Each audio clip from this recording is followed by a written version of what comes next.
Hey folks, welcome to Dad Boards. My name is Anthony. We are discussing some holiday board game gift ideas for the 2020 holiday season.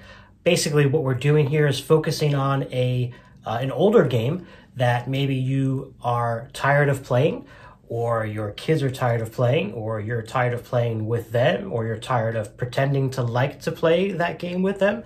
Many different conditions here. But today's game, super old really, chess.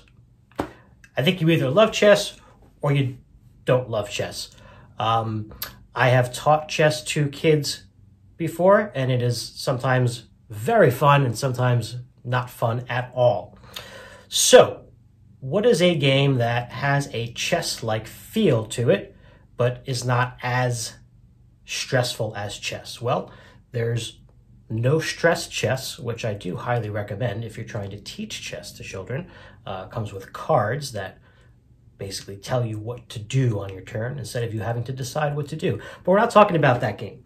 We're talking about a game from Arcane Wonders called Onitama.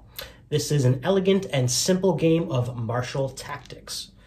So basically in this game, you are trying to capture your opponent's emperor, the boss character, so to speak, or get your emperor to the other side of the board.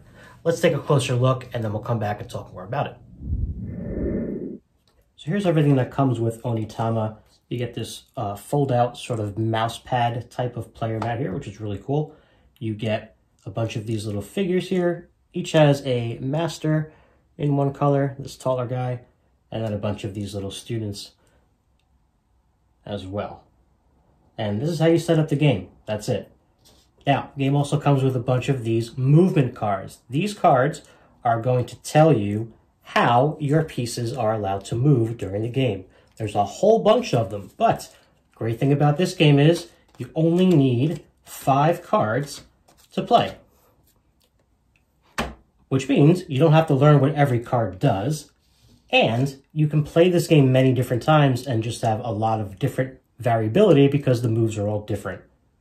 So to start the game, you're going to give 2 cards to one person, 2 cards to someone else. Third card here is going to get revealed because it does play an important part. In the corner here, it'll have either a red or a blue icon, and that's going to tell you which player is the one who goes first. It's going to stay over here on the side. The other cards are face up. We have our monkey here, ox, and elephant, and mantis. So in this particular game, red would be the first player. Again, they would look at their possible movements here. So on the card, shows you first the black spot is where your piece would be starting from, and then the colored squares are the possible places that you can move if you're choosing to do this particular card. So for example, if I had monkey here, I could move this guy over to this corner, or this corner, or this guy to this corner, or this corner. Right now, none of those guys can move backwards because they're at the end of the board. So these 2 blocks right here are really not going to do anything yet. Now, after you decide which one of these 2 things you're going to do, you're going to make your move, and then you're going to replace this card on the side. So this player, red player, would then take the horse card, and monkey now goes off to the side. It would be the next player's turn. Blue player is going to do the same thing. They're going to choose from either elephant or mantis. Again, looking at this description here. So let's see, this guy, any of these guys could go left or right one. Can't go backwards again because they're at the end, or they can go diagonal forward this way or this way. So they picked mantis and did that. Again, switch out. Now they have monkey. Okay, and that's it. You're going to go back and forth. There are 2 ways to be victorious in this game.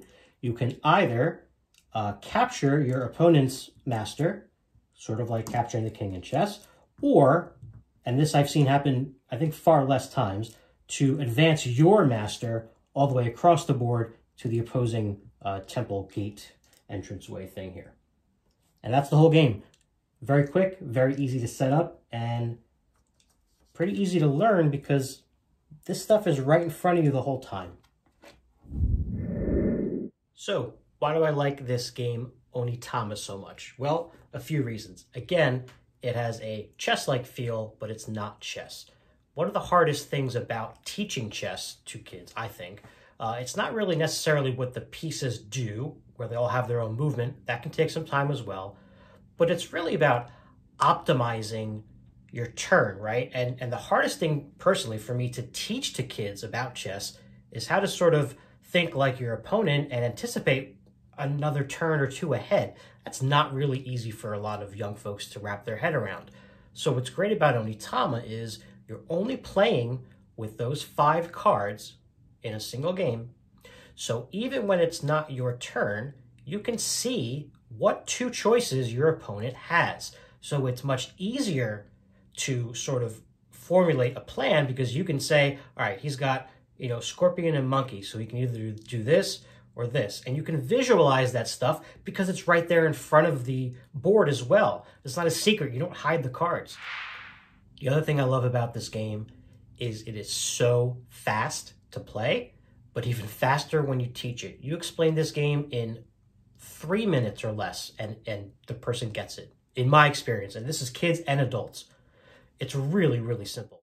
So it's super fast. It's super fun. I have taught chess to kids for a few years. And during that time, I almost always would bring this in a few weeks into the program as, again, something else to look at, a variant of chess. And it goes over like gangbusters. The kids want to play it again and again and again, to the point where I just keep bringing it now. So it's a great thing to have on hand. Again, if you're not into chess, you just never liked it before, but maybe your kid likes it, or maybe you do like chess, but your kid is reluctant to learn chess, or vice versa, this is a great alternative. Highly recommend it. Thanks for watching, guys. I hope you're enjoying this video series so far. If you are, a thumbs up would be greatly appreciated. Maybe even a subscription to the channel for future content. Let me know in the comments below if there's any other games you are curious about or any other suggestions you might have as well. Thanks, guys, and we'll talk to you soon. Happy holidays.